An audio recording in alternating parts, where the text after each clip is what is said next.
It's a lot of crazy stuff going on out here, man. What's going on, everybody? Another video, another week. Conscious Approach. Thank you for tuning in. My name, as always, is JV Wins. I'm joined by my good friend Dogon SS. Talk about this week's garden variety social commentary. Just a quick reminder to anyone who's watching this video: if you're watching this on the YouTube channel, please like the video and subscribe to the channel so that you can get the notification for all new content published to the channel. We certainly appreciate you continuing to support logical content. And with that being said, man, we're going to get right into it because we got some good stuff this week. So apparently, the voice behind the FN Meka controversy is suing the creators of the project. And so we wanted to react to that. Last week, or on the last video rather, we gave our thoughts on how we felt about this project in and of itself, as well as our reaction to the backlash. And we got into it. We went in. I know I went in. I know I went in. So if you want to watch that, that video is available on the channel. Go ahead and check that out at your leisure. But we went in on this.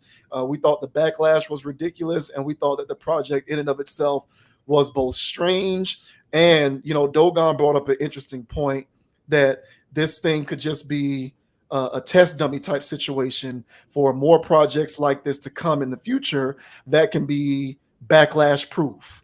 So, and I thought that was a very good point to make on your part. So, and I didn't even think of that angle. But so, what came of that now, all of the backlash, Capitol Records ended the project with this AI robot avatar. I'm going to program my brain to stop using the expression AI because it's not AI. This is an avatar. This is an avatar voice acted thing. It's a digital avatar with a voice behind it providing lyrics, and they're calling it AI rap, but it's not AI. It's avatar rapping. And so there's all of this controversy. It was accused of appropriating Black culture. It was accused of being minstrel, all of that good stuff. Again, we already shared our thoughts on that. And in the wake of the controversy and the backlash, the voice behind the artist itself, the individual who's providing the lyrics to this thing, is now suing the creators for what he feels is like some sort of breach of terms of service or contract, or however you want to explain it. He's kind of jumping in on the side of those who are upset at how it all played out, even though he was a willful participant in the whole damn thing. So we'll go ahead and play his explanation of the action that he is taking against the creators of this, and then we'll talk about his comments once that clip has finished. My lawyer's been reaching out to them, to Brandon Lee and Factory New and their attorneys, but we haven't heard back as of yet, and we haven't got an offer, so we're still waiting on that. But it's definitely legal action being taken place right now. Well, at the time, I was young, so I had no representation, so, and they didn't really have the money behind it as of yet, so they promised me equity. So I'm like, okay, we're just gonna, basically it's like a collaboration, so we can do this together and just build it up instead of upfront money and stuff like that. So basically, I was doing the music for them, and then writing and doing all the stuff for them, and then they just ghosted me out. Basically, just be compensated and shine light on, because I'm sure there's other artists that have done things and haven't got credit for what they've done and were compensated. So I want to kind of shed light on that and show that it's not cool just to use the culture and just ghost people and not compensate them. Because I know this industry, that happens a lot. So that's basically what I would like to happen, be compensated and shine light on the situation. I feel like certain things they posted after they stopped working with me was just like the guy getting beat by the police. I was like, no, that's not a good idea. You know what I'm saying? There's different things. Because I was giving them the cool aspect of it, in the culture and all that stuff. So I felt after they jumped me and stuff, it just got corny and it went left, a whole different direction. So I feel like I could at least had an input to keep it down the narrow path, Wow. Yeah. So now he's suing. because he is claiming that after his contribution, the project took a direction that he didn't know it would take. You can Hmm. believe that. You can believe that if you want, but that's what he's claiming. What is your reaction to what he just said, as well as him suing the creators, which I'm assuming is the label? It doesn't get specific in terms of whom or what the creators are exactly, but I'm assuming that it's the label. But what do you think about that? I just personally think it's bizarre. It's bizarre from beginning to end. There is no point in this where any of it makes sense. And I get, young, ambitious guy trying to get into the game. So he sees a venture that he thinks is kind of whatever, and he wants to be in on it so he can get his way into the industry. So I get his angle, but um, again, like, bro, what were you really signing up for? Like, none of it sounds legit or cool.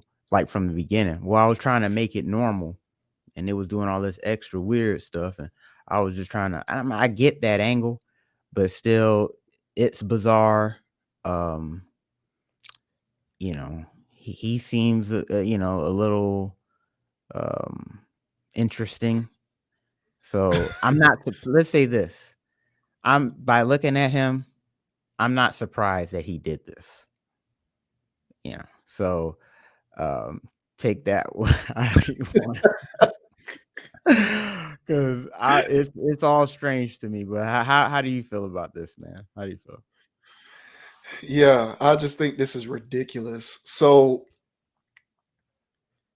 how many times did he use the word culture He in used it quite that? a bit. He used it quite a Yeah. bit.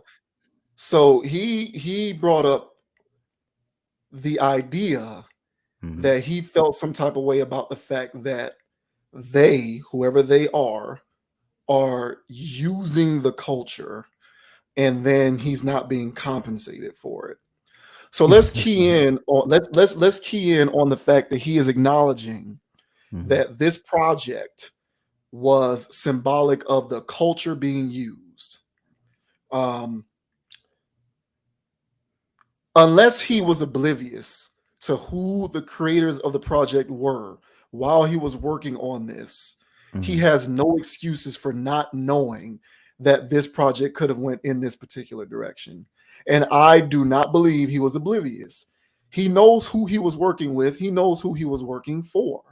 Hmm. He, you know who you're working with. You know you're working, like, you're not walking into that room when you went into the room to discuss this project. Okay, it didn't look like the officers of Def Jam. I can guarantee you that. Okay, that's not what he was dealing with. So you know what you're dealing with going in.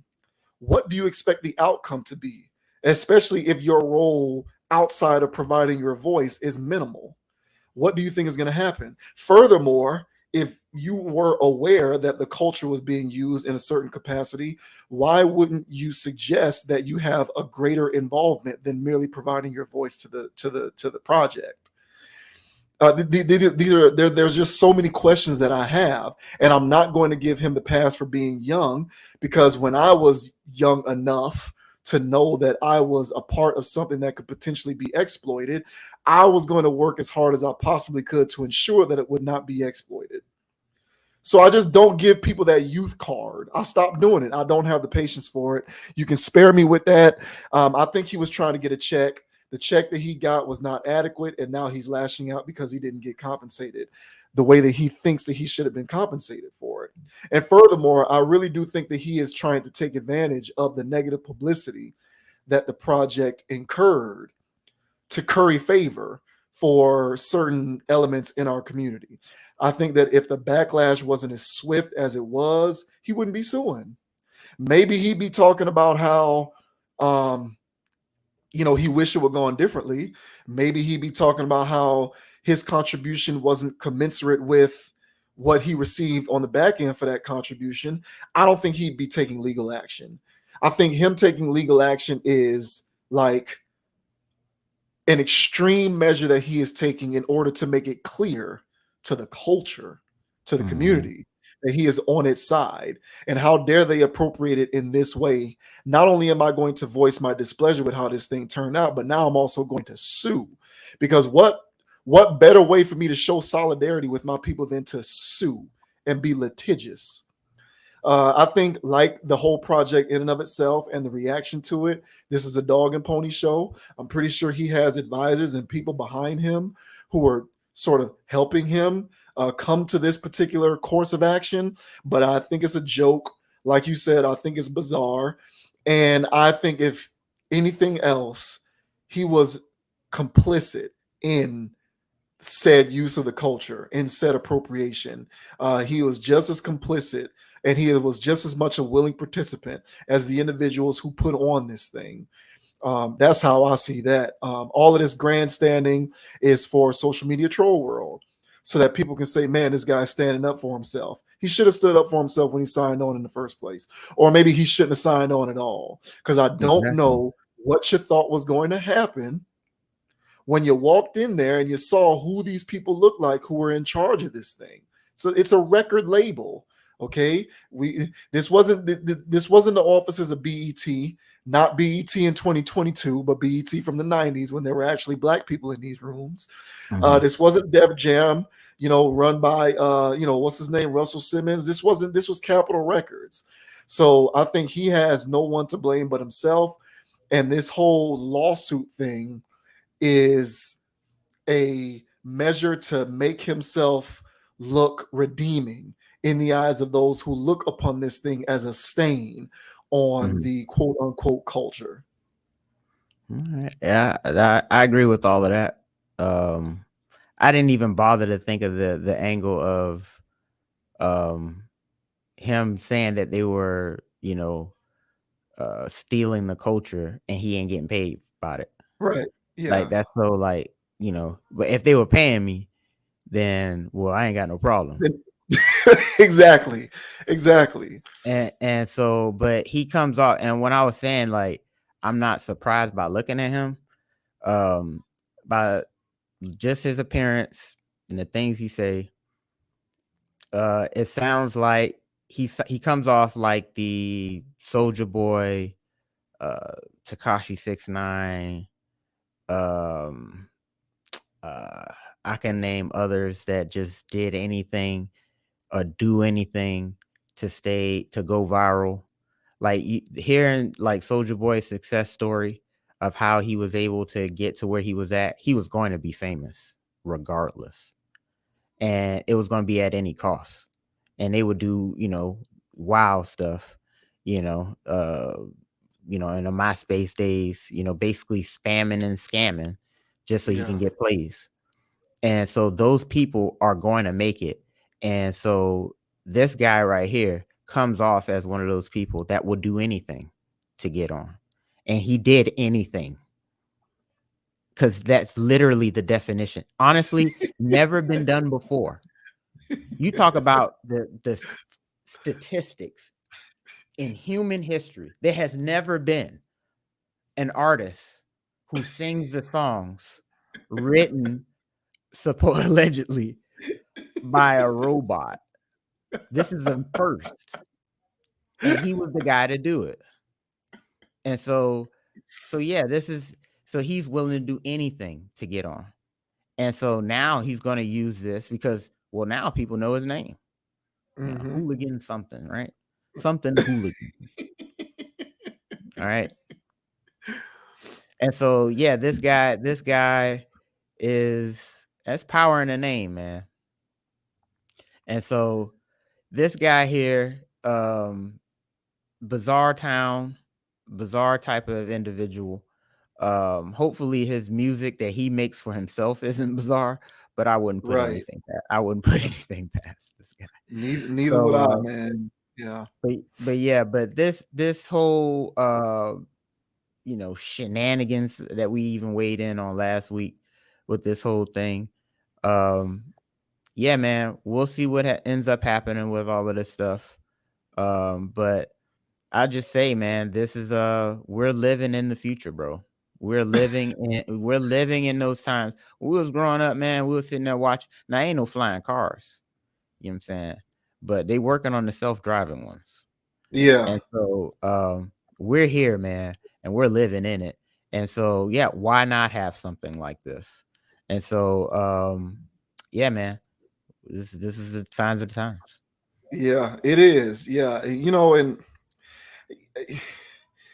yeah, that's pretty much it, man. My reaction to him is that he looks like a court jester at this point to me. Um, he does.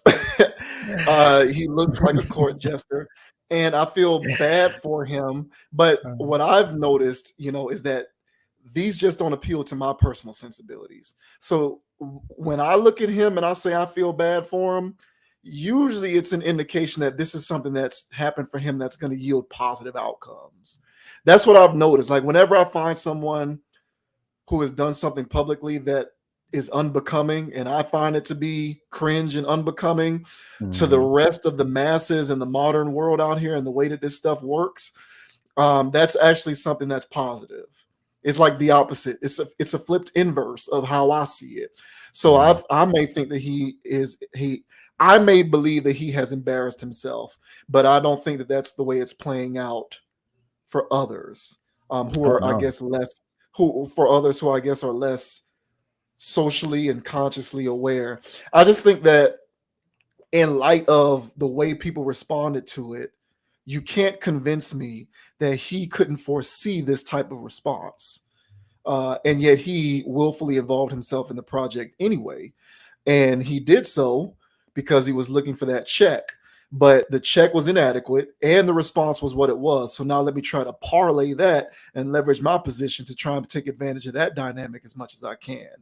And to me, I just kind of think it's a joke, but I think the entire situation in and of itself is a joke. It was a joke. It continues to be a joke. At this point, it's a giant spectacle.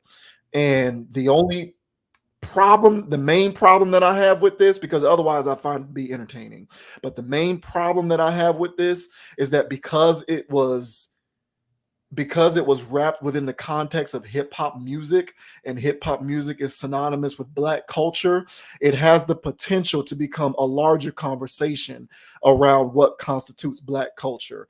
And that's what bothers me the most, because I have an issue, as you know, because we've talked about that on this channel several times.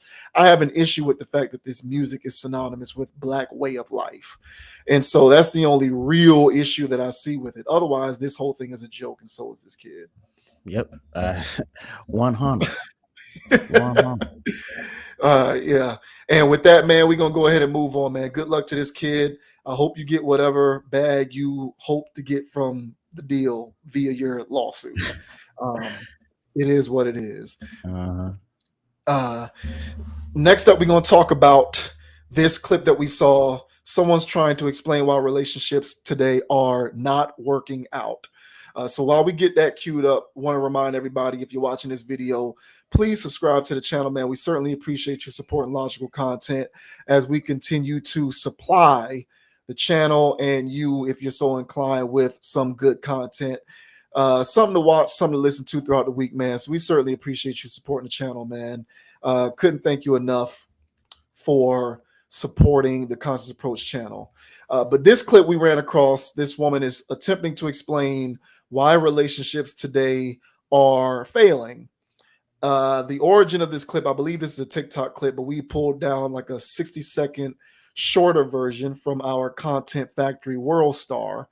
And so she basically just, went in for a hot minute on why relationships are not working. Relationships are a popular topic all over the podcast and content world. So we are no different in terms of being able to take advantage of the relationship between relationship commentary, no redundancy intended, and content creators such as ourselves. So yeah, she gave her thoughts on why relationships aren't working, and we will react to that once we actually watch what she had to say. Hardest part about dating right now? Okay, can I tell you guys something?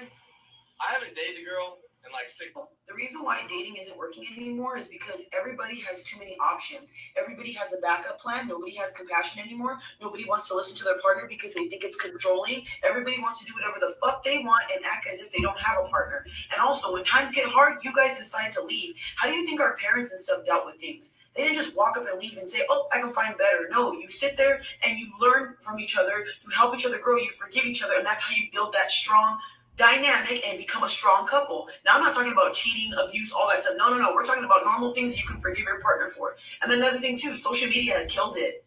Y'all care too much about likes, who's DMs he in, whose messages he in. Like, there's no love anymore. And the way women are, when y'all go on dates, you're worried about how expensive the date is, what he's going to buy you, instead of actually caring about the guy. Y'all don't vibe no more. There's no more undying love. Y'all just use each other to get by till you find. Wow. Boom. Yeah. Wow. Wow. Y'all just use each other to get by. So yeah, do you buy what she's selling? Yeah, I'm buying that. I'm buying that. I've been hollering this for a minute. This is what's going on. This is what's going on in the world, man.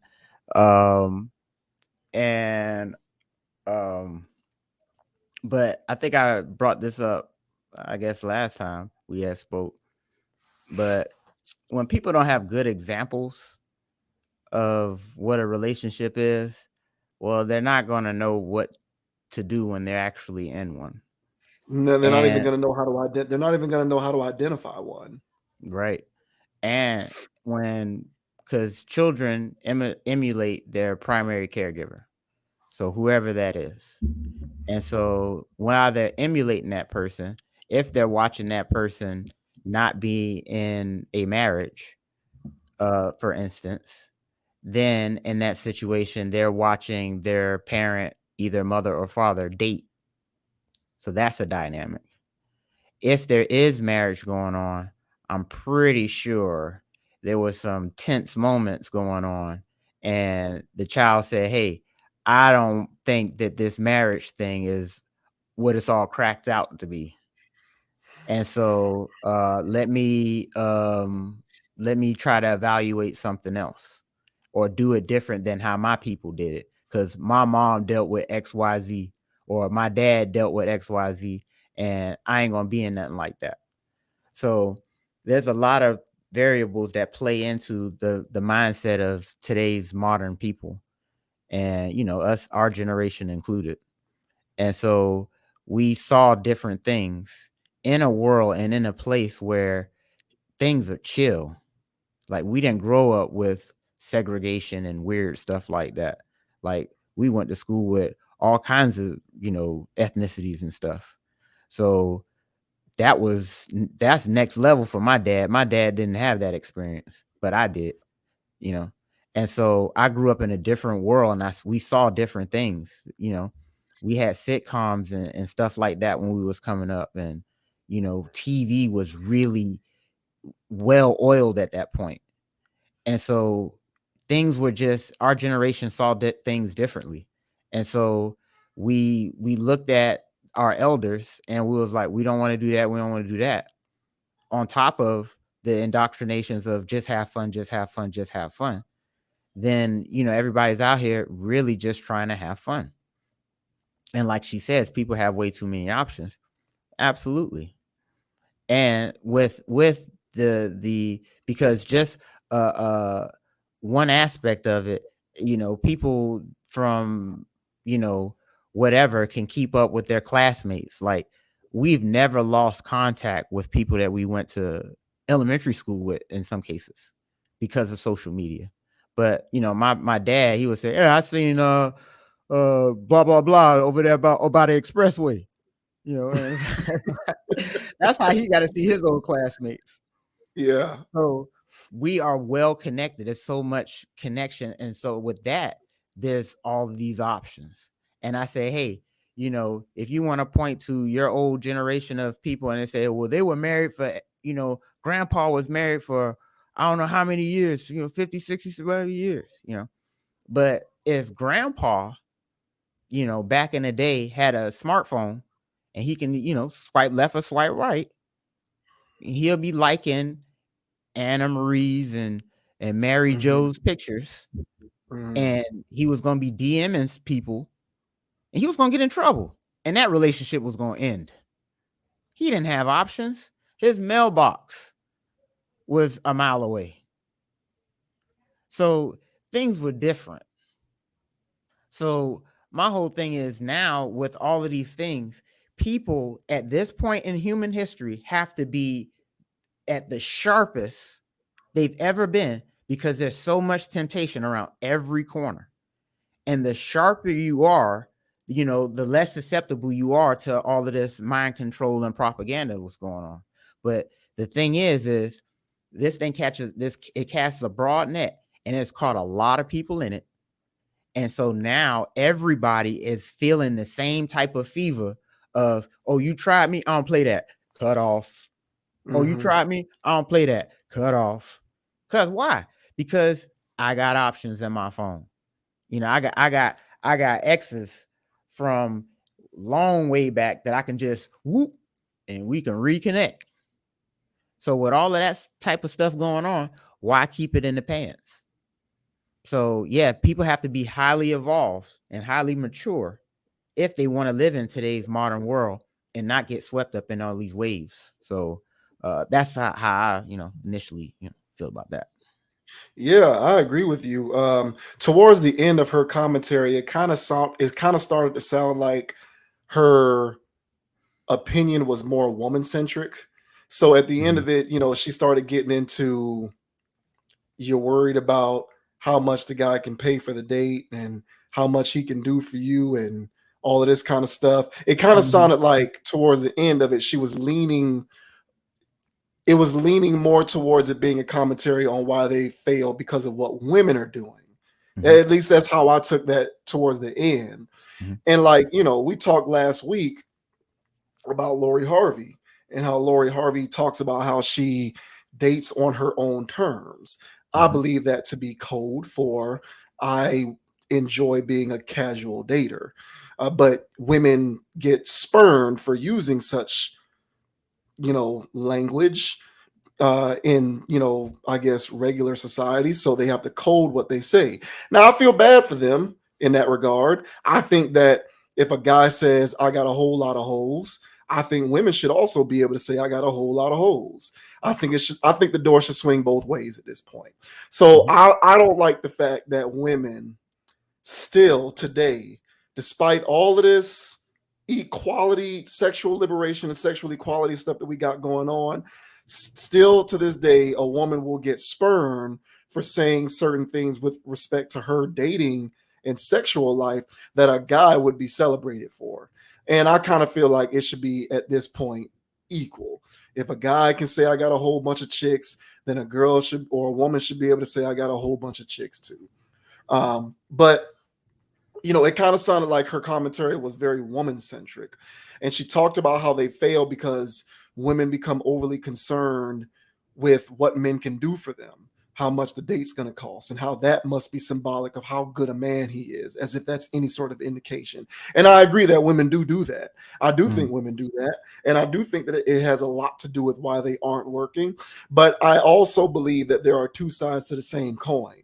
So women are out here essentially practicing what I have coined hypergamy. But I also think that men are contributing to it because they're basically shopping for women. Like when we talked about, I forget what the subject was. We did a video a while back, and I talked about how modern relationships basically function in such a way that men operate their dating lives the same way that they go to a car dealership to buy a car, which is, I'm going to go to this place and I want to have this color paint job. I want to have this kind of interior. I want to have this kind of engine. I want to have these kind of wheels. I want to have this kind of interior, coating, and I want the laminate finish and all of this kind of stuff. And so long as I'm getting everything that I want in this car, I'm willing to spend this much money for it. These dudes out here operate their dating lives the very same way. As long as you got this kind of face and this kind of hair, this kind of body, you know, this kind of ass, if you got the fat ass, if you got the tattoos, I'm willing to spend however much I need to spend in order to acquire that, as if she's your property. And that combined with women acquiescing to this dynamic by saying, okay, guys, if that's what you want, let me go get the surgery. Let me go get the lifts. Let me make sure my hair game is always on point. Let me make sure I got the kind of tattoos you like. Let me make sure that aesthetically I present myself to you in a package that is worthy of the amount of money that you would want to spend for top billing so that I can get what I want out of the deal. Relationships have become completely transactional, and that's why they fail. And we're all doing it. Women do it, men do it. Which one is worse? If you ask me, what men do is worse, because I think men set the tone. I think that if men didn't create this environment of transaction, women wouldn't feel the need to acquiesce to any sort of transaction. So it's a chicken or the egg type deal, right? Which came first? Women being about appearing in such a way so that you can pay for your transaction, or you making it about the transaction? Personally, in my opinion, I think it was about men. I think what created the situation was men making it about the transaction. If men really were like, hey man, all I care about is that you look good and you know you keep yourself in shape, but otherwise have good morals and values and good intrinsic intangible qualities, women would just come to the table with intrinsic qualities. But what women have seen is, oh, all I got to do is look like this and you'll spend all of this money. And they're just buying into the hype. So this is what you get as a result. They become business transactions, and that's why they fail. So I agree largely with what she said. The only amendment that I would add to her commentary is that it goes both ways. These guys have bought into the transactional nature of modern day relationships. I call these guys, I still use the word simps. This is what I call guys like this: slaves to vagina. I don't care about anything. All I care about is getting to the bag so that I can get to the women. And women have noticed that this is what it is. And so they're just capitulating. And that's why they fail, because they are based upon a foundation of nothingness. And, you know, the social media angle is also something that she hit on that's also correct. And I know this firsthand because I've experienced it. I even have women in my family who have affirmed this to me. God bless her. I'm not going to say her name, but I have a sibling, a younger sister. She's a modern woman, unfortunately for her. And if she sees this video, this won't come as a shock to her because I've told her this to her face. But, you know, she's 30. And, you know, she buys into a lot of this stuff because of the social media programming that has been impressed upon her. And, you know, her social media programming has basically told her that guys who work 9 to 5s and have salaries aren't good enough. They're inadequate. And she now believes that. So for her, if you're a guy who is a hard worker and you have a good moral code and a work ethic and you have a career and you work a salary job, it's an indication to her that he's boring. This is what these women think. This is what they think. Don't ask me to explain it. I'm just reporting the news here. So don't ask me to explain it because there's no logic inherent in it. I'm just reporting what they're saying. And guys like that are boring to them. And boring is inadequate. And where do they get the notion that this is boring? From their feeds. Their feeds.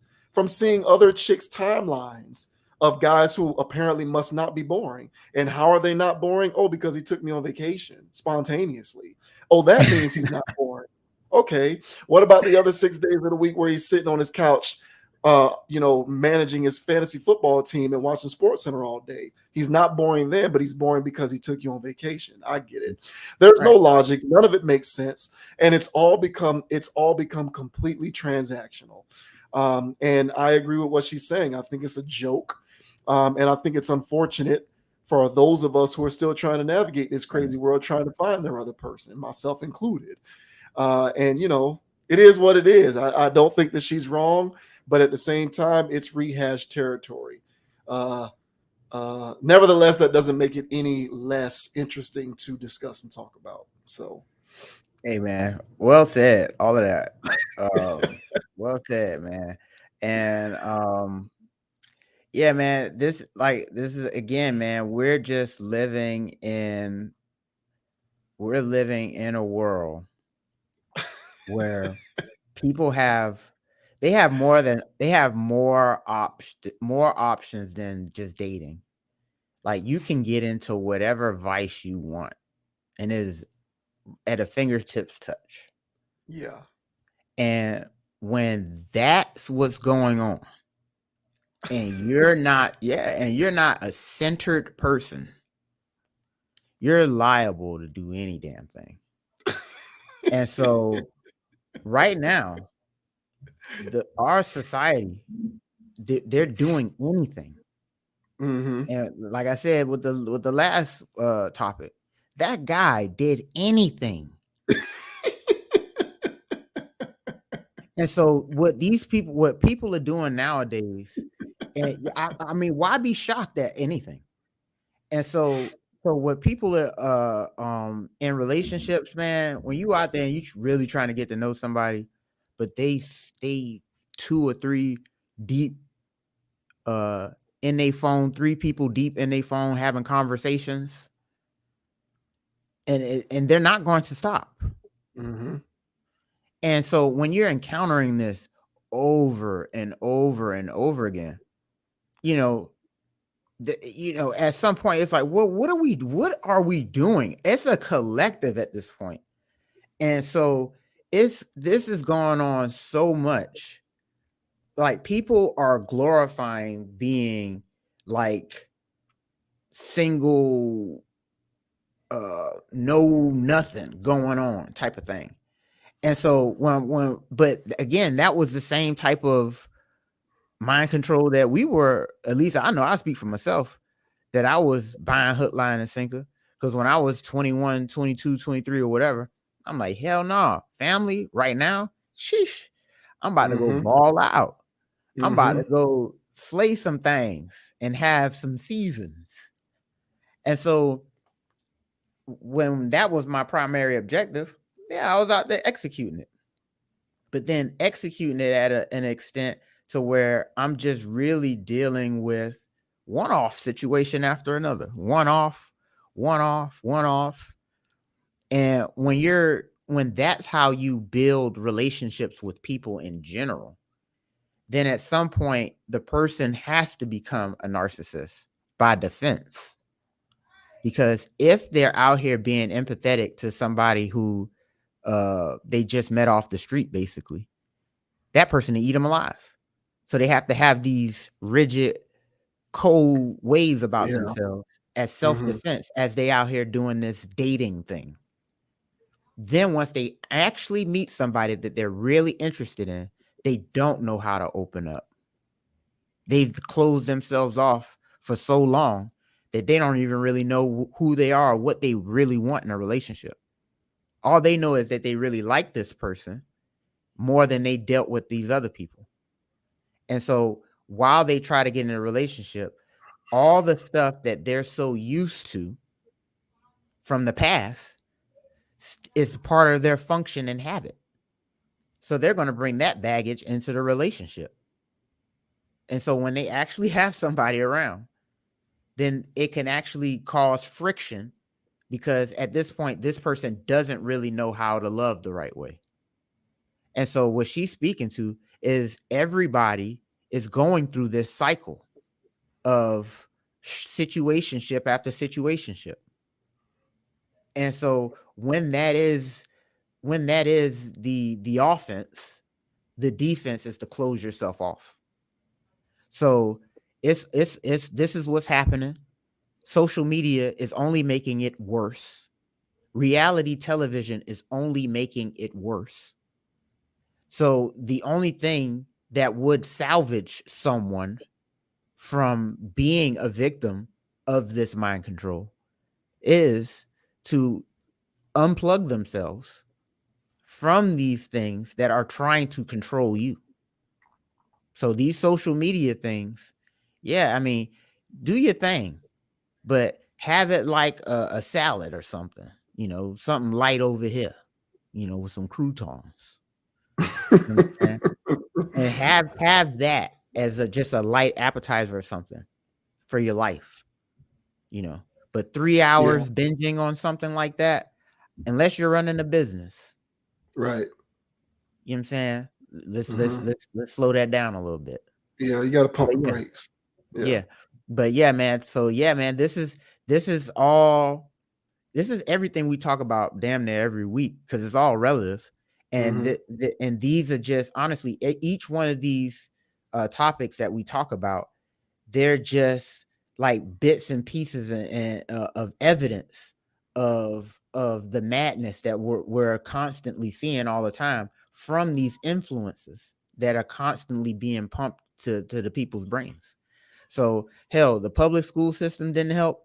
And then with all of this stuff that people get exposed to on a daily basis, yeah, man, people are just in automatron mode. So yeah, man.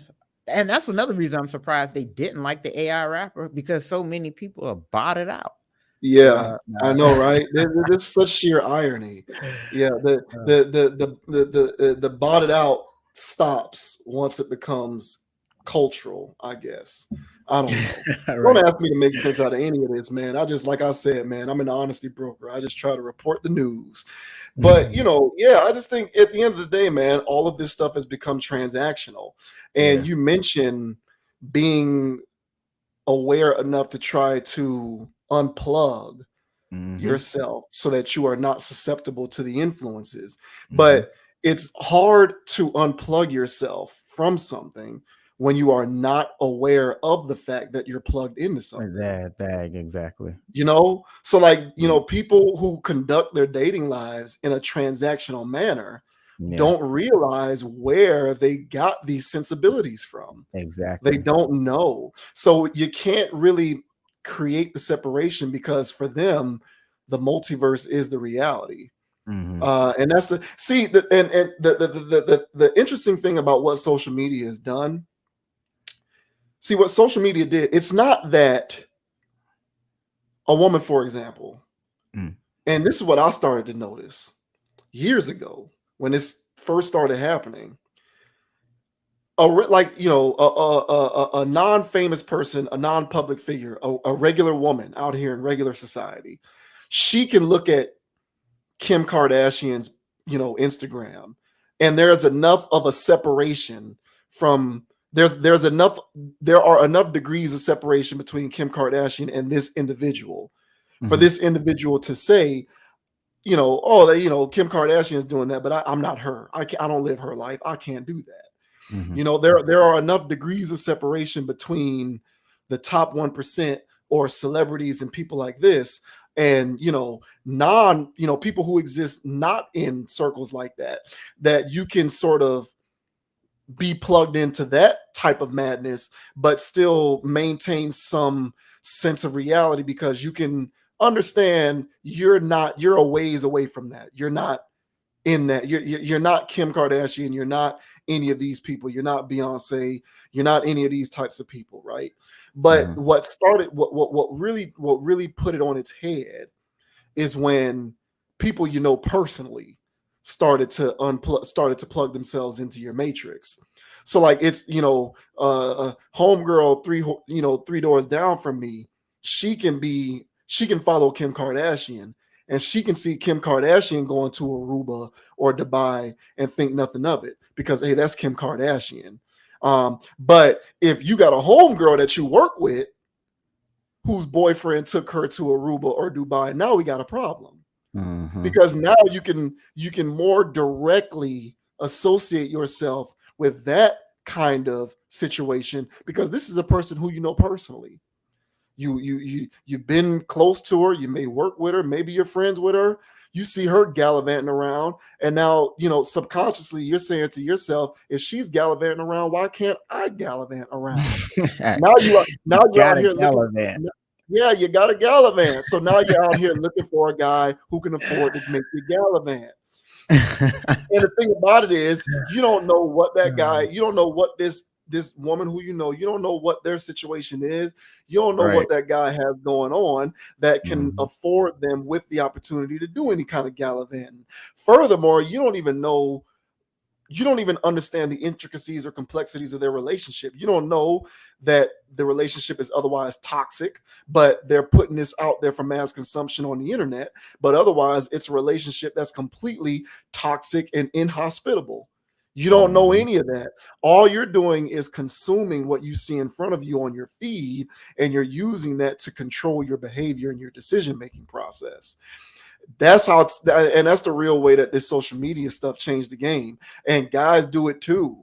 Like guys are worse. We're worse because we're slaves to vagina. We're more slaves to vagina than women are slaves to penis, because women are ruled by different things. So a guy is looking on his feed and he's seeing these girls with this kind of body and whatnot. And so what he's doing is disregarding women who are good women, because he thinks that that's what he should be getting because his feed told him so. And so, like, we're all doing this stuff, and it causes us to buy into certain roles classified by gender that we believe we should ascribe to in order to make that end goal. And so for women, it's I need to make myself look this kind of way. And for us is I got to be able to spend this money. And Mhm. it's just a perfect storm of all of these things working in concert simultaneously, which ends up resulting in the transactional nature of relationships, which is 100% what has ruined them. And the only people who are unaffected by this are people who, as you say, know themselves and are comfortable enough in their own skin to be able to understand that that's not actually what the world is. It Mhm. just so happens that that is the crowd of people who are becoming few and far between by comparison to those who are just plugged in, which is the majority of the population at this point. So, Yeah. Well said, bro. yeah, it's crazy. But kudos to her. I hope that she lives by what she puts on her TikTok. Because if that's the case, then salute to you. Yeah, I done ran across her stuff on TikTok before, man. She be dropping facts out there on them people. Yeah. But if you ask her what kind of guy she's into, I'd be curious to know what she would respond, how she would respond to that. Because she can say all of that stuff, but she probably has money and height requirements of her own for the kind of guys that she would want to date. So there's a I don't certain know, man. no, I'm not. And I'm not trying I to know, be I got you. I got disparaging you. towards her. I'm just saying that we all have our inherent hypocrisies. I got you. Um, we all contradict ourselves in some respect. So I would just be interested to hear what she has to say about that, because I feel like she wouldn't be making that kind of content if she was not single. So I am of the belief, based upon the fact that she makes that kind of content, she must be single. And if she has that kind of mind, it begs the question, why are you single? It's weird. I don't know. I think about stuff like that. Mhm. But we'll go ahead and move on, man. Salute to you for that content. She's great, and I thought that was good stuff. Um, Next up, we are going to get into Lizzo and Aries Spears. So you had to know we were not going to let this one slip by us. Before we do that, want to let everybody know, man, Let me appreciate hear your you, support. Jay. Say that again. Nah, I kind of glitched out a little bit. I didn't know if Oh, that am was I mine back? or yours. Yeah, you good. You good. Okay. Just want to say before we get into Lizzo and Aries Spears, man, want to let everybody know we appreciate you for supporting the channel, man. So if you're watching this on the YouTube video, on the YouTube channel, hit the subscribe button, man. Like the video, man. We appreciate that. Appreciate you always supporting logical content, man. So go ahead and hit that subscribe button as we continue to grow the channel. But we're going to get into Lizzo and Aries Spears, man. Aries Spears, longtime comedian, man. Aries Spears goes way back. I Mad remember TV watching days. Aries. Yeah, I remember. Yeah, I remember looking at Aries Spears on Mad TV in the early 90s. So he Mhm. goes back a long ways, 20, 30 years when it comes to comedy. And he was on The Art of Dialogue. And was sort of I think he was kind of prompted. I feel like the interviewer knew what was going to happen when he asked Aries Spears about Lizzo, and so he kind of just lit the match. and set the fuse, and he just let Aries Spears do the rest. So Aries Spears was, Buddy asked Aries Spears about Lizzo, and Aries Spears went in on Lizzo, and he went in and started talking about, how Lizzo, puts herself out there physically, and he went in on the body shaming community and all of that kind of stuff, and he offered his 2 cents. This is obviously trending right now, so we thought that we would also give our thoughts on this whole situation. So first, we'll go ahead and play what Aries Spears had to say, and then we are going to react to that afterwards.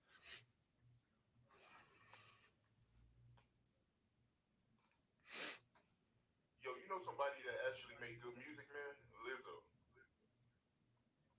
Bro, have you heard her shit, yo? Like, as a songwriter, yo. I can't get past the fact that she looks like the shit emoji. Very beautiful girl. Got a very pretty face. But she keeps showing her body off, nigga. Like, come on, man. Come on, yo. I'm sorry. Listen, I ain't the most in shape nigga in the world. But I still, when you funny and you got swagger and confidence and you decent looking, I think I'm at least handsome, you get pussy. But a woman that's built like a plate of mashed potatoes is in trouble. Oh man. I missed the shit emoji part, bro. I ain't catch that the first time. But musically, yo, she go hard, man. She a good songwriter, yo. Oh, yo, she's dope. Her music hard, her body ain't. Here they come. The wall of Braveheart bitches. Like the battle in the field coming over the hills. Are you ready for a war? You can hear the horses thumping on the fucking ground. It's about to, here he come. Who that motherfucker think he is? The body shaming that motherfucker. Hey, yo. You know what kills me? Hold on. You know what kills me about women? Is the hypocrisy and the contradiction. Yes, queen, slay queen. Yes, queen, slay. Yeah, girl, your confidence. Fuck diabetes. Fuck heart problems. Fuck heart disease, cholesterol. You all claim womanhood and about sisterhood and support for your sister, when it comes to that ridiculous shit. But if you really gave a fuck, why wouldn't you go, black girl, we love you. We love your confidence, boo-boo. But this ain't it. This ain't it. That's the real love. Y'all will jump on me for making jokes, but y'all won't fucking be real and go, sister, put the eclair down. This ain't it. It's treadmill time. Speaking of that, right, because she does have issues with her weight, right? And it's actually a video online of her crying about being fat shamed. Did you see that video of her crying? We all do. I do. But yeah, man, she says she be having an issue, man, with people fat shaming her about her weight and cracking jokes about how big she is. Well, how you gonna have issues, but at the same time show your whole ass at an NBA game? As comedians, we take what the defense gives us. You don't want to be put out there, then don't put it out there. And again, I know. Listen, I ain't never met a plate of pasta I didn't like. I'm a pasta hooer, nigga. I'm trying. It's an everyday struggle for me. I come from a family where, we drank fried milkshakes.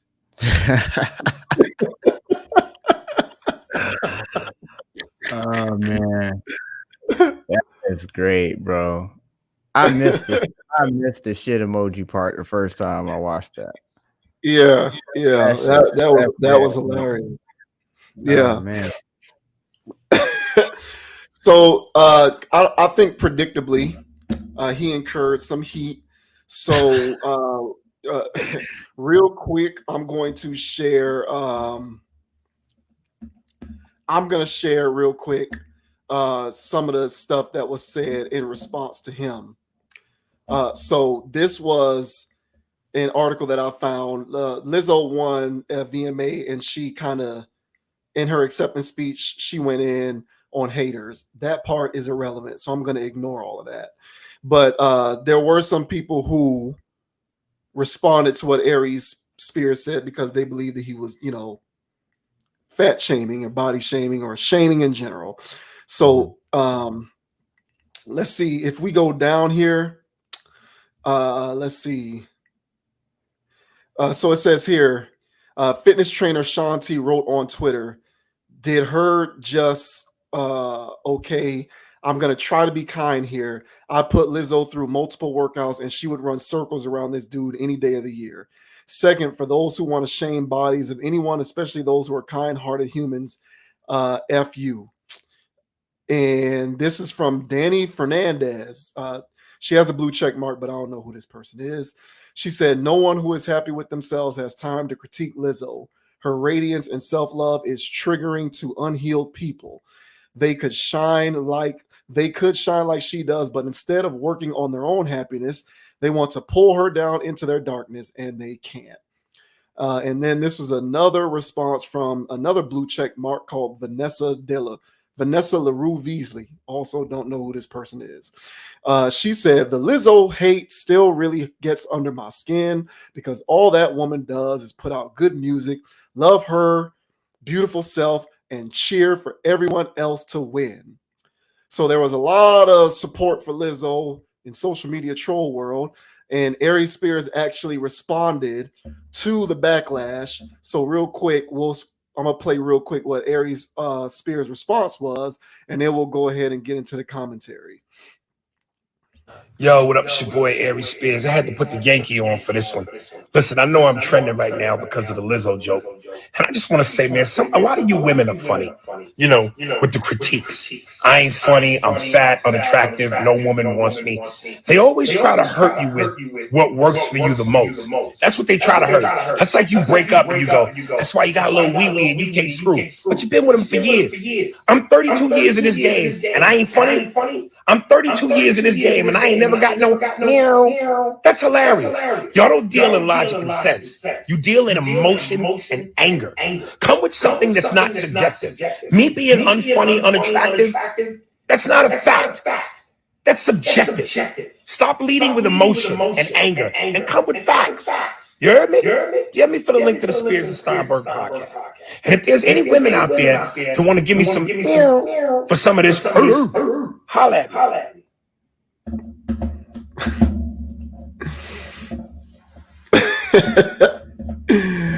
Oh boy. So yeah, that was Aries Spears' response. So what do you have to say about his response or the whole situation in general, the backlash? What do you got? What are your thoughts on that? Well, first of all, that was hilarious, Mr. Spears. So kudos to you. I got some great chuckles out of that. I was tearing up over there. All right. Honestly, and his timing when you talk to him is arguably better than his stand-up. Like he's when he talks, he's funnier that way. Now, I'm not saying his stand-up's not funny, but as a genuine person, he is absolutely hilarious. So I think he raised valid points in both videos. The main one is the fact that the enablers are allowing this to go on. And they're saying that there's a difference between, calling something out for what it is and just or just being flat out, disrespectful and rude or whatever. And he's just like, look, this is part of your shtick. This is who you are. So I'm going to give my point of view about what you're doing to everybody, because you can be that size and not attack people. She attacks people with her size.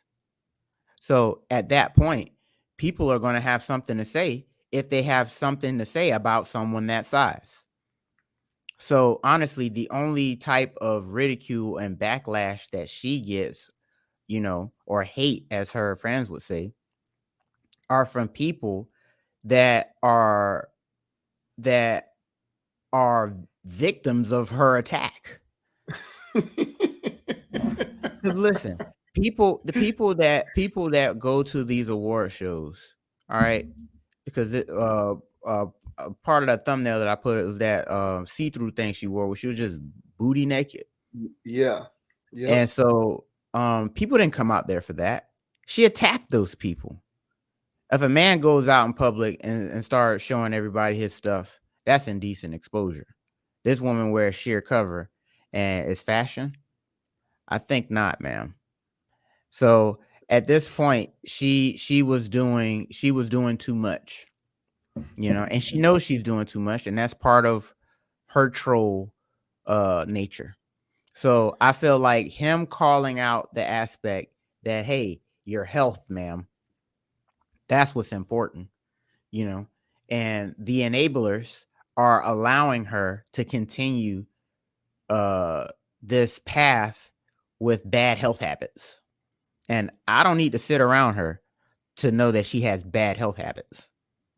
So if anything, he has constructive criticism for what she's got going on, and to her fans, to how to actually treat the girl you say you love, instead of treating her as a spectacle, or and hashtag RIP when things go crazy. So yeah. So how do you feel about it? Yeah, I'm with all of that. I'm team Aries Spears here. When he said, as a comedian, we take what the defense gives us, I think that was the key. I think that was the key part of that whole thing. Because like, don't get it twisted. Lizzo gets brought up in this capacity, not in and of itself because she's a big girl, right? But because she's a big girl who thinks that everyone should feel the exact same way that she thinks about wearing the type of stuff that a woman with a different body type would wear. Like, that's what this boils down to. So like the thumbnail that you got there with what she has going on, that was one of the situations where this came up. Another one where this came up is when she showed up at a Lakers game with her whole ass out, wearing a see-through super short mesh skirt type thing where you saw her ass. And it's like, listen, in most situations, a woman with a slim shape is going to get critiqued for wearing something like that. So if you are wearing that, you can't expect to not be critiqued for wearing it. And you then cannot suggest that the critique that you're receiving for dressing that way is a form of shaming. Like, it's not shaming. You're wearing this, therefore you're incurring that type of attention. If any one of these skinny fitness models or IG models showed up dressed like that, people would probably have something to say, because you just don't show up with your whole ass hanging out like that and not get commented on about it. So whether you're big, small, or somewhere in between, that's going to happen. But see, what people like this and what this body positivity contingent likes to do is leverage dynamics that have been in place for years and years and years in order to bring light to something that is not as prominent as they claim it to be, which in this case is body shaming. So all Aries Spears was doing was commenting on the fact that Lizzo has done this and has lashed out at people who have criticized her for dressing this way. Look, at the end of the day, I've said this before, man, and I'll say it again. You're not going to reinvent the wheel on some of this stuff, okay? There is a different appeal to a woman with Lizzo's body type dressing in these types of outfits than there is with a woman who is shaped like Cardi B or Brittany Renner or anybody else, any one of these other shapely females, Lori Harvey, Melissa Ford, you can name them. There's a different reaction to that. Okay. And that's just the way the world is. The world is inherently unfair. If you don't want to get criticized for dressing that way, you should do one of two things. Don't dress like that, or get yourself in better shape so that you don't get the kind of shaming, reaction that you feel that you're getting. But you can't have the world as you believe it to be. This isn't the world according to Lizzo. Just like it's not the world according to JV Wins, it's not the world according to Dogon SS. I'd like to be able to do a whole lot of stuff out here that if another person did it, people would react differently to it than if I do it. But that's not the world I live in. I live in the world of reality, not in the world of pie in the sky. So I can either move in such a way that I am not going to incur that kind of critique, or I cannot make moves, period. But you have to pick one. You can't live in this in-between world where you just get to operate in a nexus and do whatever you want and think that people should just acquiesce to whatever it is that you're putting out there because you live in the world of rainbows and unicorns where it's built upon your design. It's unreasonable. Like, we don't live that way. It doesn't exist. The world is inherently unfair. It just is.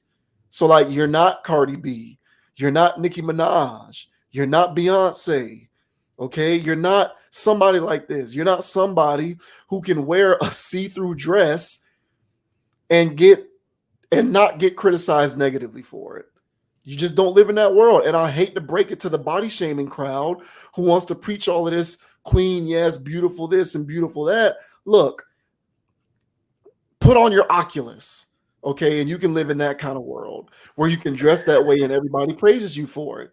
Go get on your PlayStation or your Xbox and play The Sims and build the perfect utopian society where you can be overweight and obese and dress that way, and people think it looks just as good as a woman who doesn't have that kind of body. But in the real world, if you're obese, it isn't becoming upon you to dress that way. It just isn't. And if you want to feel the admiration that another person would feel by dressing like that, I would highly advise you to put the work in so that you can maximize what you can do physically to dress that way. And it's possible. I've seen it done. Okay. Monique used to be big as hell. She got in shape. She looks way better now when she wears more form-fitting clothing. And I'm not trying to suggest that Lizzo's not putting in work. I don't know. But what I am saying is, while you're in this stage that you're in presently, it would behoove you to move in such a way that you will not get the kind of shame that you feel that you're getting for dressing the way an Instagram model would dress. An Instagram model would show up at a Lakers game with her ass out, wearing a skirt where you can see her whole ass. She wasn't even wearing underwear. It was just her whole ass. like Lizzo, what are you doing? You know what I'm saying? Like what? Like this. Everything is everything. Acceptance above all else culture that we have adopted is one of the greatest tricks that the devil ever pulled. It really is. And it has lulled people into a false sense of security that convinces them that maximization and self-improvement is secondary to acceptance in a vacuum. And it's not. If you want to do these things, put the work in, you know? And again, I'm not trying to suggest, I don't know what her regimen is. I don't know what kind of training regimen that her trainer has her on, if she has one. But whatever it is, it needs to be kicked up a notch. You know, that's it. And I'm not trying to be harmful. I'm not trying to be harsh, but it's just, it just is what it is. And so I'm with Team Aries Spears on this. I agree with what he was saying. I don't think it's shaming. And I do think that he was correct. You know, he called it before it happened. You know, when the Boo Birds came out critiquing his weight and his body type. But the difference is Aries Spears ain't on Instagram every day posting pics with his shirt off. He's not doing that. Lizzo is. So what do you want people to do? Body shaming crowd, body positivity crowd. Like, what do you want? You know, like, people need to get a more firm grasp on reality and stop it with this rainbows and unicorn stuff, this pie in the sky stuff. Live in the world as it is presently constructed, and in all likelihood will continue to be constructed. Like, this is the way this stuff works. Monique got in shape. Adele got in shape. Okay, Adele used to be big. Adele was like, I don't want to be big anymore. Was health a motivation for her getting in shape? I'm sure it was, but I'm also sure that her feeling better about herself and how she looked aesthetically also had to be a tremendous motivation. She got in shape. She don't look that big no more. Okay, Rebel Wilson, same thing. Rebel Wilson was in those Pitch Perfect movies. Fat. She ain't fat no more. She got in shape. And do you know what happened when she got in shape? The body shaming, body positivity crowd came for her. So clearly they don't discriminate. If you don't fit in with the rhetoric that they're putting out there, they're going to come for your neck, male or female. It doesn't matter.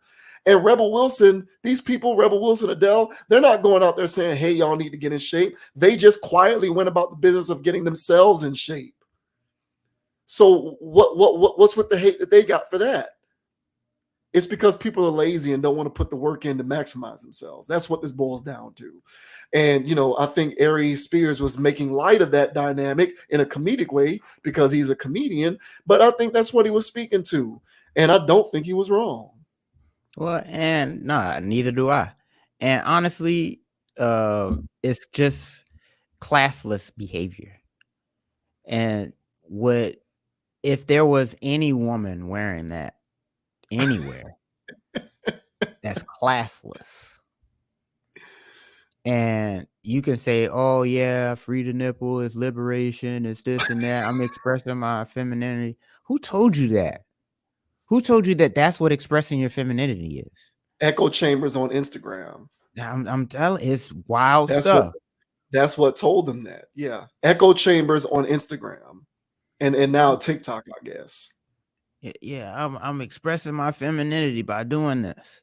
Now, granted, there's stuff like panties or whatever that's just like, yeah, I get why women don't wear that because whatever, or bras. I get why they don't do that. I don't have issue with that. This woman's walking outside naked.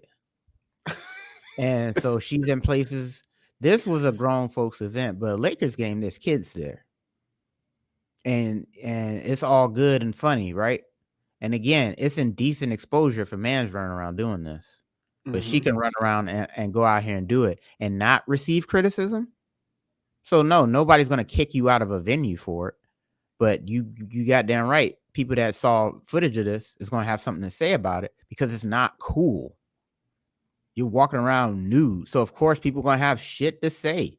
There's plenty of big women out here that are just living their lives and they're escaping scrutiny. But as soon as they get out here and they start doing anything that would put you in a light of being scrutinized, then at that point, you're gonna reap what you sow with that. Yes. And so if you go, this woman is a celebrity. So that's already one bar of receiving criticism. Hey, once you say I'm taking this leap, yeah, you just open yourself up to all the hate mail. And then she wants to take it to another level where she's pressing some buttons with people. Yeah, maybe those buttons need to be pushed because beauty is in all things. And okay, man, that's cool. But what you claiming is beautiful on the external, your internals ain't so beautiful.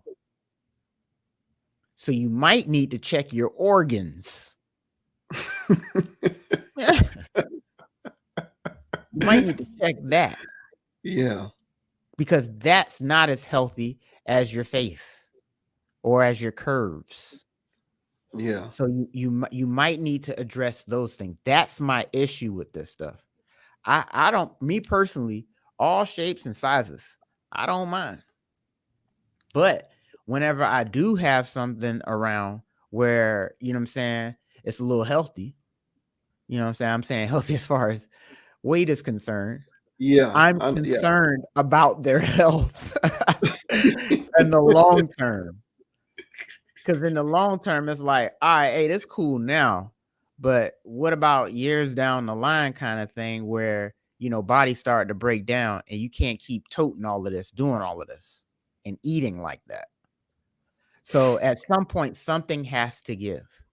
And so what Aries Spears said about, you know, the hey, if you really cared about her, then you wouldn't be, you can love her for who she is and what she does, but in the same breath, there should be this thing of, all right, now let's bring it over here to the healthier side though. Nah, let's not make more fun of it where, you know, memes and stuff, or you shooting stuff, eating donuts or something, and just egging it on. And it's just like, well, okay, well, you have sold yourself out. You've sold yourself out for this fame, because at this point you are willfully doing this and willfully making sure you keep these pounds on because it's part of your persona. Mm-hmm. If your persona is nothing but your weight, then you don't have any talent. So if you're really talented, you can drop this weight thing, all this trolling stuff, but it is what it is. Lil' Kim wore scantily clad. People didn't have stuff to say. You know, people had things to say. It's just that when you're that weight, people got more ammunition to say more things. And so it's just what it is. So it's not shaming. It's calling a spade and spades be spades. You know what I'm saying? The shit emoji thing. Now that now that's genius, because I will never see her the same. But at the, but at the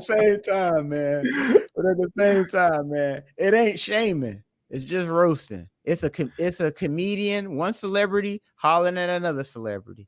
It is what it is. You know? Yeah. I think that was a comedic bit on YouTube. Great. That's what I'm saying. Like, that was one of these, you know, like that was very similar to, like, you just can't, you know, Dave Chappelle gets hate from the LGBTQIXYZ. I don't know. They add a new letter to this thing every day.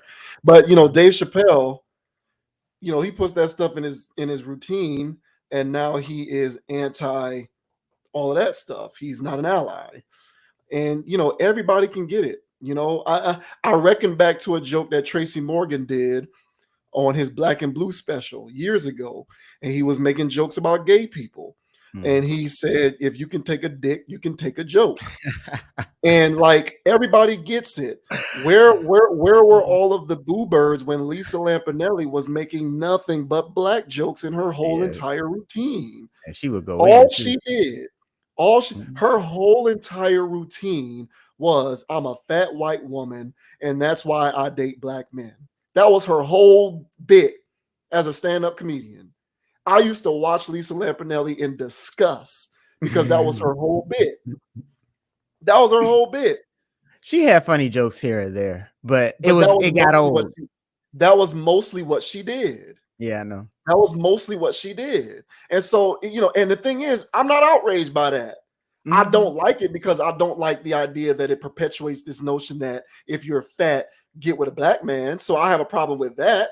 But otherwise, I wasn't outraged in and of itself, because I acknowledged this is the comedy space and this is her bit. Everybody gets it. So LGBTQ people, you get it. Black people get it. White people get it. Latino people get it. Gay people get it. Women get it. Fat people get it. So, you know, I'm just with Eric. Like, I'm with him on that, and I just don't like this body shaming stuff. But like, what's happened is we have not we, but the world, right? Society, culture has created this conflation between personality and body positivity. So in other words, if a person is a great person and they have a great heart and they love themselves, that should be enough for us, and we should therefore not critique certain things like the need to lose weight. And if you do it, it means that you're shaming them. No, like, you know what I'm saying? Like, I guarantee you this, because this is the way this kind of stuff works. If Lizzo was perceived, if Lizzo was not a likable person, because, you know, let's be fair, by all accounts, she's a likable individual. Like, people genuinely like her. I don't know her clearly. I don't follow celebrities like that. But from everything that I see, whether it's, you know, wherever she is on, you know, the media, you know, podcast, YouTube, TV, wherever I see her, no one really has a bad word to say about her. People say she's a great person. She's a cool chick. She's a good person. So if she was not a likable individual, then it would probably be less of a social faux pas to critique her on the way that she dresses juxtaposed to her body type. But because she's a likable person, if you do that, it's shaming. And what I'm saying, and what I think people like Aries Spears, and I think even you, what I think people like us are saying is, you can be a likable individual, but hey, man, we're going to critique you on, we're going to check you on some of this stuff. Yeah. Because some stuff doesn't fly, even if you are a great, likable person who loves themselves. And yeah, it's great. I'm glad she loves herself. I'm glad she feels great in the skin that she's in. I'm glad that she is comfortable with who she is. I'm glad that she feels great about herself. I'm glad that she has good self-esteem. But if you're showing up to a Lakers game with your ass out, and that's your body type, you're going to incur the criticism. And just because you're a nice person doesn't mean you're absolved of that. But we've created this weird conflation where being nice means that we should embrace everything that you're doing. And you can be a nice person, but still be doing certain things that you shouldn't be doing. Both of those things can be happening at the same time. Like, life is nuanced in that way. Both of those things can be happening simultaneously. So I feel that it's unfortunate that people leapt to criticizing Aries Spears, quite frankly. But at the same time, I'm not surprised. I understand that these things are what they are. I just, think that the backlash against people like him, as well as Chappelle and people like that, is heavy-handed. And these body positivity and these other, ground swells and subsets of our culture and society, they just take this stuff too far, and they're just way too defensive. And I agree. And just like I said in our first topic, bro, like, there's so much availability and accessibility to vices, and you have access to whatever you want to get into. And so right now, what people generally do, people have like vices over here, vices over there, but some people find a place and they just hunker down and they find a vice and they just go all in on that. And that's what their thing is. And don't shame me for it. And it's just like, hey, you shouldn't be doing that though. Yeah. You shouldn't be doing that. Well, everybody else is doing it. And it's just like, there's a lot of people doing it. Yes. But the only reason there's so many people doing it now is because of that device you have in your hand. This isn't regular human behavior. You might want to stop that. But what has happened is these people go, hey, I got mine, you got yours. I don't want to be judged for my crap, so I'm not going to judge you for your crap. You want to be overweight and unhealthy? So be it, because I'm XYZ and unhealthy over here. Yeah. And so it's a band of people who are just on the internet who are just hurt people. And so the hurt people reach out and say, you're shaming her for that. And it's just like, no, we're not shaming her. We're actually trying to help her. You're the one that's hurting her. Yeah, you're enabling. Yeah. The enablers. Yeah. And so the enablers are the ones who are injuring her. Aries Spears, ironically, is the one who's actually trying to help her. So that's the whole bizarre thing of what's going on in modern society, where people, really can't decipher. And you mentioned this earlier, reality from damn metaverses and Oculus visions, because people are living in this false paradigm where everything's all good. Hey, do your thing. If it kills you, who cares? So be it. So be it. It's just a RIP hashtag after that. And then on to the next thing. And that's the one thing about her air quote fans. You know what I'm saying? When people are fans of you, I know that, like you said, the personality thing, all whoop, whoop, whoop, but there's a lot of people here for the sideshow. And so all these people that are here for the sideshow, which is a lot of them, they're not hey, it's whoop whoop. After you gone, they on to the next. They don't care about you, but they're the ones gassing you up in your comment section, and you're believing it and grabbing another donut. Yeah. Yep. So it's a sad little cycle, but it is what it is. Facts, man. Yeah, I couldn't have said it better myself, man. That is absolutely correct. Echo chambers, man. The internet has created an ecosystem of echo chambers. And it's another reason why people can't, it's another reason why things have become so divisive, like for example in the political space, because the internet has afforded us with the ability to exist in communities with other people who think the exact same thing as us. Exactly. So after you've been exposed to that for so long, you don't even know what it feels like to be exposed to an opinion that is opposite yours. And because you're so unaccustomed to it, you react to it aggressively, with anger. And it's like, okay, listen, there's 7 billion people in the world. They don't all have the same opinion as you. Furthermore, not only do they not have the same opinion as you, but that doesn't mean that they're not good people, because their opinion is different than yours. But we've lost the art. This is atrophy that we have as a society.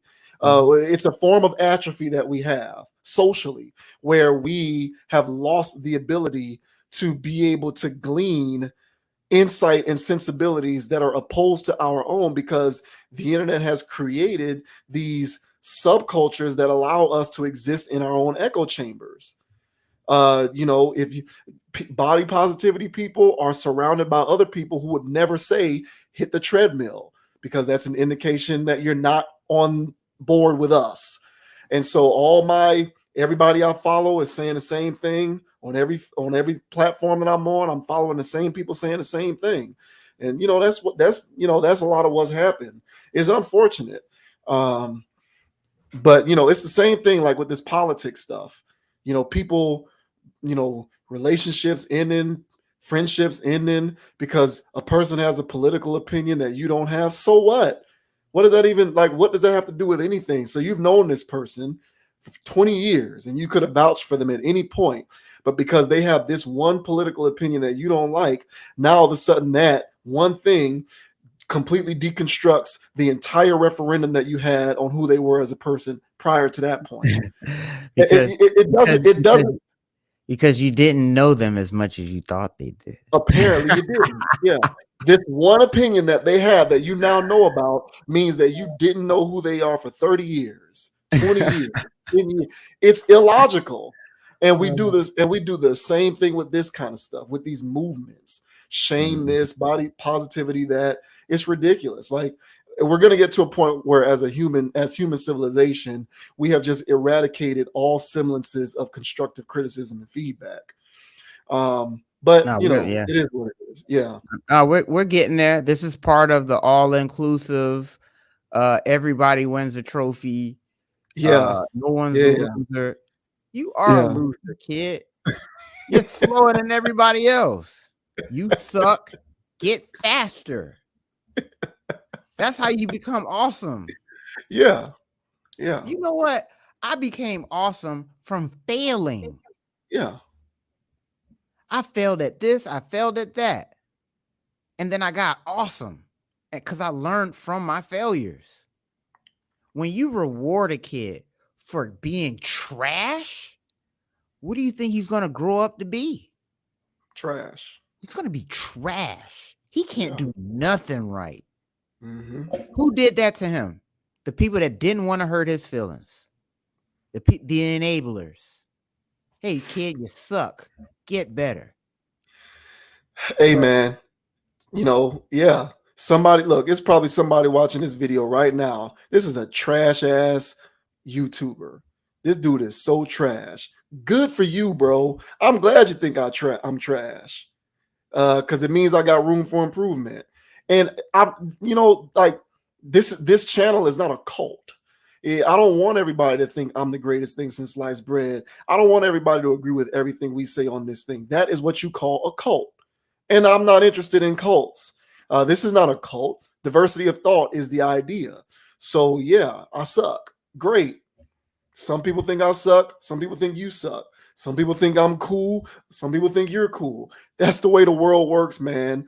And you're going to have some people who say, hey, Lizzo, don't show up to a Lakers game when you're damn near obese, wearing a skirt that's see-through and your whole ass is hanging out with your cottage cheese. I don't even like cottage cheese. I don't even eat salad. Don't give me, I don't want it. Keep it for yourself. Keep it. You know, who eats cottage cheese though? Anyway, I don't know. People who I don't know. Hey, if you eat cottage cheese, bro, if you eat cottage cheese, bro, put it down in the comments. If you say you put it like in mac and cheese or something, that's hiding it. That's not like really, you know what I'm saying? Like, what you really use cottage cheese? I don't eat any of that, man. That stuff looks gross to me. It looks like throw up. That's yeah, it does. It looks like white throw up. Yeah, I got a thing with texture, man. I can't eat that stuff. I used to work a salad bar, and I just couldn't. You know, the cottage cheese, I just didn't get it. And bruh, and one more thing, bruh. Side note, I seen the process of how they make blue cheese. I said, oh, I ain't never eating that shit again. This is disgusting. It's like, Mario, you do know that, you know, Parmesan cheese and all this other stuff is, you know, molded, and I don't care. When I saw the blue cheese one, and I said, I never was a fan of it anyway, but I'm not having it. If you do yourself a favor, watch a video on how it's made. It's gross. Yeah. Yeah, I'm not with blue cheese either. I'm not with it either. But yeah, shouts out to Aries Spears, man, and also shouts out to Lizzo. Seriously. But stop it with all of this body shaming stuff. Like we're trying to help, Lizzo. Yeah, for real. But so that'll do it for tonight, man. Appreciate everybody for tuning in. Another great conscious approach video in the books. Thank you for supporting logical content. As always, please like this video, share it wherever you're seeing it. Subscribe to the channel on YouTube, man. We appreciate you supporting logical content. Hit that button so you can get notification whenever new content is posted to the channel, because we are going to continue to roll and rock. If you're watching this video on the Facebook page, share the video, like the Facebook page. You can get at me on Instagram at JVWins, JVWINS. And you can also follow Conscious Approach on Instagram at ConApproach, CONAPPROACH. So again, man, appreciate you for tuning in. Certainly we'll catch you on the flip side. Yep. And the name is Dogon SS. You can find me on Instagrams at Dogon_SS or on YouTube at Dogon SS. Go ahead and like and subscribe over there. And by the way, like I want to say, you know what I'm saying, shouts out to my Hurricanes. Season is on the way. I'm very excited. We playing Bethune week 1, but still I'm very excited. So go Hurricanes, man. You know what I'm saying? And shout out to FAMU, man. Y'all held it down against North Carolina, man. Y'all gave them a fight, and they ain't even want that. Shouts out to FAMU.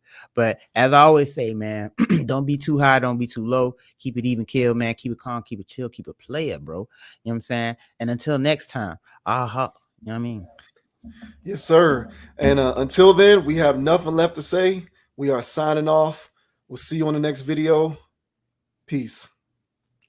Peace.